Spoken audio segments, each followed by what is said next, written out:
We've had some great progress in the last year or so for women in the MUA. We have now the youngest and the only female Australian ITF inspector, Sarah Maguire. We also have our first elected female branch official.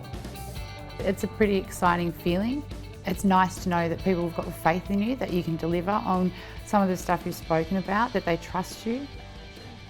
So now we have actually 2 women councillors on the MUA National Council that have got full voting rights and full rights at the National Council.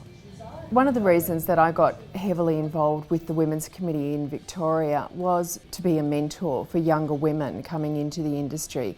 I can stand up for myself and I want to be able to actually empower younger women to stand up for themselves. I think we've got 18% female membership in Tassie. We don't have one female stevedore in Tasmania, not one. And that's something I'd like to see change. I think women can bring a different mix to a workplace environment, and I don't think there's anything to be fearful of having women on the waterfront. I think it's just that we want to be able to be there, be amongst it. Some of the focus of the women of the MUA and the Women's Committee itself, the National Women's Committee, work on is making sure that we have family-friendly clauses in enterprise agreements, such as improvements in parental leave and flexibility for women going on to maternity leave.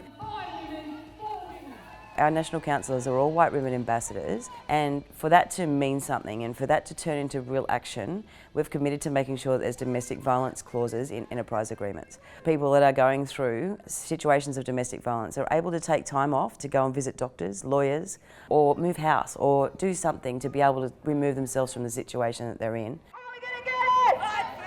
Being that we are a male-dominated industry, it's great to be leading the charge with things like that. It ties in nicely, I suppose, with Hunterlink and how the union does look at, it's not just about your job, it's about you as a person and you as your family, you as a member in the community, and what can we do to make a better community and better social standards. No respect, Tom!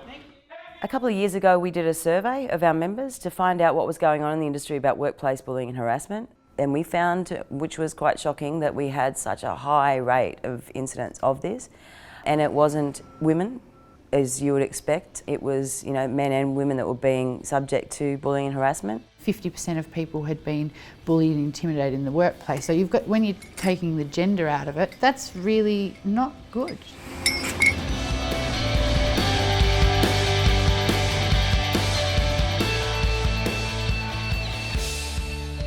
WIMDOY is a conference where we bring together a bunch of women from all sorts of male-dominated industries and occupations. Some of the women that come to WIMDOY have never been to a rally before. They've never done any sort of union activity. But we went out there and held up a service station for a couple of hours in Botany.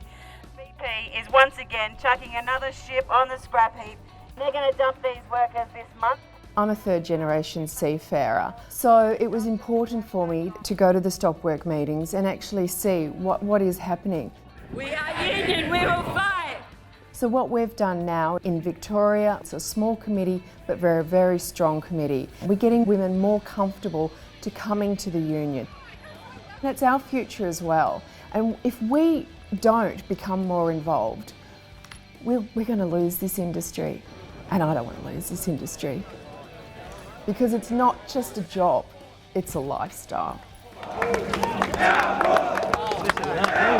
We're staying here to fight, we're not leaving until we get an explanation. Hutchies don't deserve any of us, any of my boys. It blows me away, the strength and courage and determination of these young women that we've got in our union, and it just gives me amazing hope for the future. I think we've just got some great people. She's not there. She's a criminal! She's not available. So this is what we've done. We've insisted that the only way we will give her this letter is in person. We're expecting to have an appointment with her, and MUA women collectively will go in and we will speak with her and we will deliver our message on all of our behalf.